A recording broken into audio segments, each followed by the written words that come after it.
Hello বন্ধুরা, তো আজ বিশ্বকর্মা পূজার দিন পাটা এভাবে কেটে যাবে আমি কল্পনা করতে পারিনি। তো গাইস, আজ সকালে ঘুম থেকে উঠে গেঞ্জিটি পরে বাইরে বেরিয়ে দেখি আমার ঘুম থেকে ওঠার আগেই জাইমু টোটো ধরছে। তাই আমিও সকাল সকাল ব্রাশ না করে গাড়িগুলি বের করতে লেগে পড়ি। আর গাড়িগুলি বের করতে গিয়েই কিন্তু আমার এখানে পাটি কেটে যায়।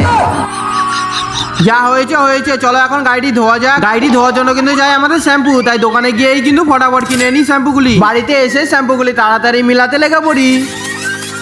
শ্যাম্পুগুলি মিলানো হয়ে গেলে বাইরে এসে গাড়িটিকে ধুতে লেগে পড়ি। আর গাইস, তোমাদের কিন্তু বারবার করে বলে যাচ্ছি, বাংলা ব্লগারদের সাপোর্ট করো। তোমরা যে এই ভিডিওটি দেখতে পাচ্ছ, এটি এডিট করতে কিন্তু অনেকটা সময় লেগেছে, কিন্তু তোমাদের লাইক আর সাবস্ক্রাইব করতে কিন্তু বেশি সময় লাগবে না, অবশ্যই কিন্তু করে যেও। আমাদের গাড়িটা ধোয়া হয়ে গেলে তারপর ধুতে লেগে পড়ি কাকুদের বাইকটি। 2 hours later. ফাইনালি 4 ঘন্টা পর কিন্তু কাজটি শেষ হলো। মাত্রই তো কাজটি শেষ হলো, কিন্তু আবার কাজের মধ্যে লেগে পড়ি। কাকু বাড়িতে বিশ্বকর্মা ঠাকুরের ঘট বসাবে, তাই তাড়াতাড়ি করে ডাবটি পাড়তে লেগে পড়ি। ডাবটি পেরে আমি চলে আসি কাকি বাড়িতে এসে ডাবটি রেখে দিই। তারপর বিশ্বকর্মা ঠাকুরকে প্রণাম করতে লেগে পড়ি। আজকের জন্য এতটুকুই, বাই বাই।